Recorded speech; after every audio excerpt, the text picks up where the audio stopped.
आदमी संसार में अपने मन की शांति के लिए संसार में नाना प्रकार की वस्तुओं का एकत्रीकरण करता, फिर संबंधों का एकत्रीकरण करता है।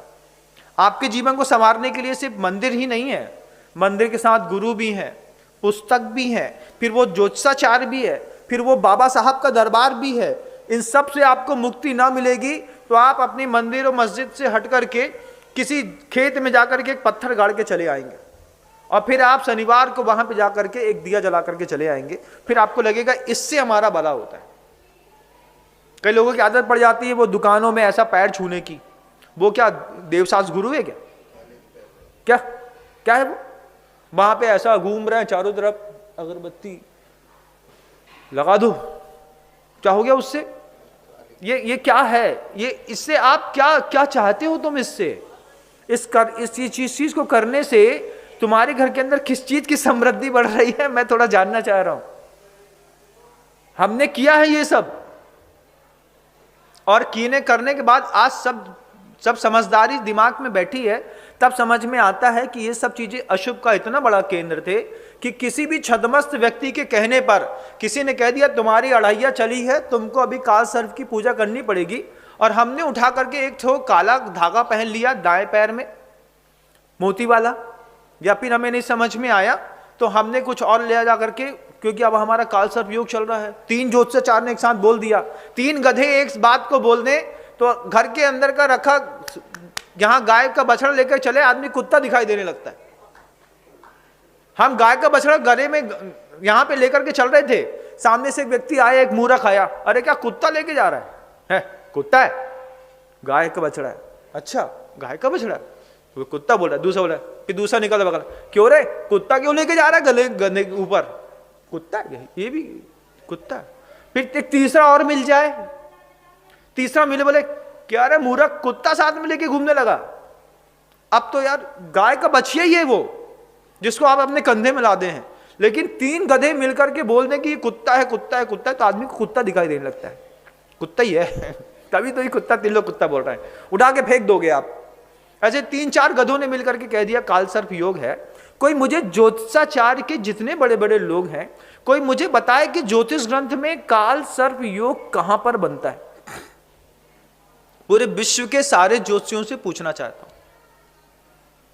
ज्योतिषों में, नक्षत्रों में, व्यवस्थाओं में काल योग की व्यवस्था है और एक सर्प योग अलग अलग है।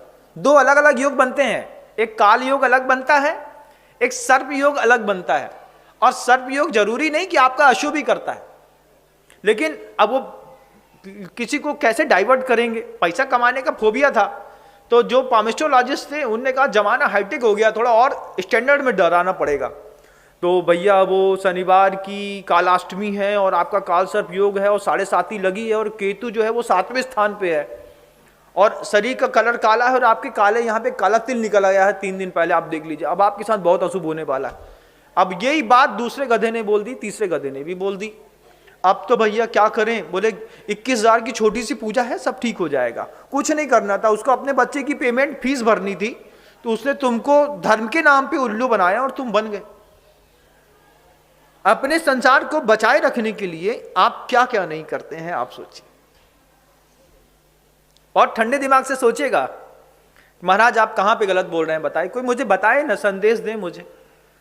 मैं किसी का व्यक्तिगत विरोध नहीं कर रहा हूं, लेकिन आपकी ये जो मान्यताएं हैं कि हम संसार में, हमने कहा ना शुरुआत में कि धर्म शब्द जब आप सुनते हैं तो आपके मन के अंदर धर्म की क्या छवि बनती है मैं नहीं जानता, लेकिन जो भी छवि अगर इस तरीके की बनी है तो इस तरीके की छवि वाला कोई भी धर्म है ही नहीं।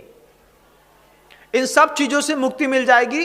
तो फिर किसी लोगों ने सिखा दिया है कि वो गाड़ी से निकलो रात में तो हॉर्न बजाना पड़ता है, निकलो तो फिर वहां पर ऐसा करना पड़ता है, फिर वो ऐसा चूमो, तब जाकर के वहां से रास्ता सफर प्रॉपर निकलता है। इन सब का कितना अच्छा उपाय है जैन दर्शन में। आपको लगता है कहीं पर भूत बेंतर का स्थान बना हुआ है, आप निस्सही मुंह से बोलिए, आगे बढ़ जाइए। 3 शब्द हैं पूरी दुनिया में किसी भी व्यक्ति के लिए। महाराज जी हमारी लड़की को भूत चढ़ गया, तो गलती की होगी, किसी पेड़ एड़ के नीचे जा करके उसने कभी कोई अपवित्रता का वातावरण बना दिया होगा, जिसके कारण वहां का जो वेंतर देव है वो रुष्ट हो गया होगा। एक छोटा सा उपाय प्रकल्प करें, घर के अंदर भी अंधेरे कमरे में अपने घर में भी घुसने से पहले 3 बार निस्सही निस्सही निस्सही बोलना पड़ता है।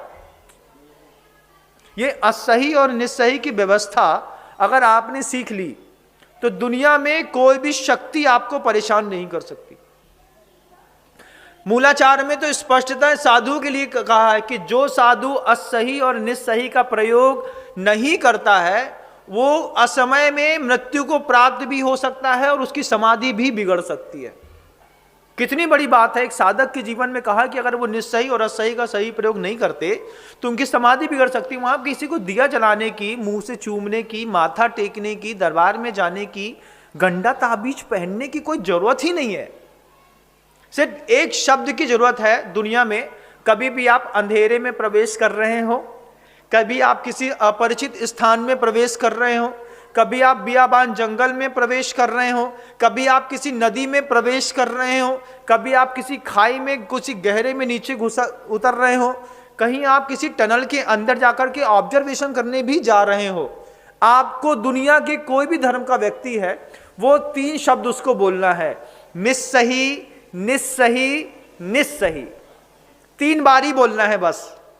और दुनिया में कोई भी भूत व्यंतर होगा, कोई भी परेशान करने वाला देव होगा, वो उस पूरे स्थान को छोड़कर के इस 3 शब्द में इतनी ताकत है कि वो पूरी दुनिया के सारे स्थान से हट करके आपको रास्ता दे देगा। और जब आपका उस पूरे क्षेत्र से काम हो जाए तो फिर आपको 3 शब्द पुनः बोलने हैं, असही असही असही। ये असही असही असही मतलब मेरा यहां पर काम हो गया है और जो यहां पर अदृश्य शक्तियां थीं जिनको मैंने यहां से हटने का संकेत दिया था, ये असही असही असही शब्द कहता है कि आप पुनः अपने स्थान पर आकर के वापस बैठ सकते हैं, मुझे अब आपसे कोई आपत्ति नहीं है। व्यक्ति को अपने संसार को व्यवस्थित रखने के लिए किसी भी पूजा, किसी भी प्रकार की इस तरीके की अगरबत्ती, थोड़ा आला बनाना, अलमारी में फोटो रखना, उन फोटो की पूजा करना, टीका लगाना, उसमें आपके दादाजी की भी फोटो है, दद्दा जी की भी फोटो है, परदद्दा जी की भी फोटो है, सब में आपने टीका लगा के रखे। लाल कुमकुम का टीका लगा दिया। महाराज तो बहुत पुरानी परंपरा है, हमारे बाबा जी करते थे। अच्छा तब तुम भी करो, फिर तुम्हारा लड़का भी करेगा, एक आध दिन भूकंप आएगा, सब मिट जाएगा एक साथ। इन सब का उपाय है बंधुओं, जब आप कभी भी किसी भी एकांत स्थान पे, अपने ही घर में, अपने बाथरूम में भी प्रवेश कर रहे हैं तो आपको सबसे पहले निस्सही बोल देना चाहिए। क्यों? बिल्कुल अंधेरा है आपके घर के अंदर, तो आपको ऐसे किसी भी शौच स्थादिक में जाने से पहले निस्सही निस्सही शब्द का प्रयोग करके ही आप लघुशंका दीर्घशंका इत्यादि करते हैं, तो आपको किसी भी प्रकार की ऊपरी बाधा जीवन में कभी भी नहीं हो। कभी भी ऐसा नहीं किसी जैनों को नहीं होगी। दुनिया में जो भी व्यक्ति मेरी यह बात को सुन रहा है, किसी को भी इस तरीके की कोई भी दुराव्यवस्था नहीं बनेगी, कोई भी भूत व्यंतर परेशान नहीं करेगा। सिर्फ आपको प्रवेश करते समय, शुरुआत करते समय निस्सही निस्सही निस्सही शब्द बोलना है। जब आपका पूरा काम हो जाए फिर आपको असही असही असही बोल करके और वहां से चुपचाप निकल जाना है। आप समृद्ध बने रहेंगे।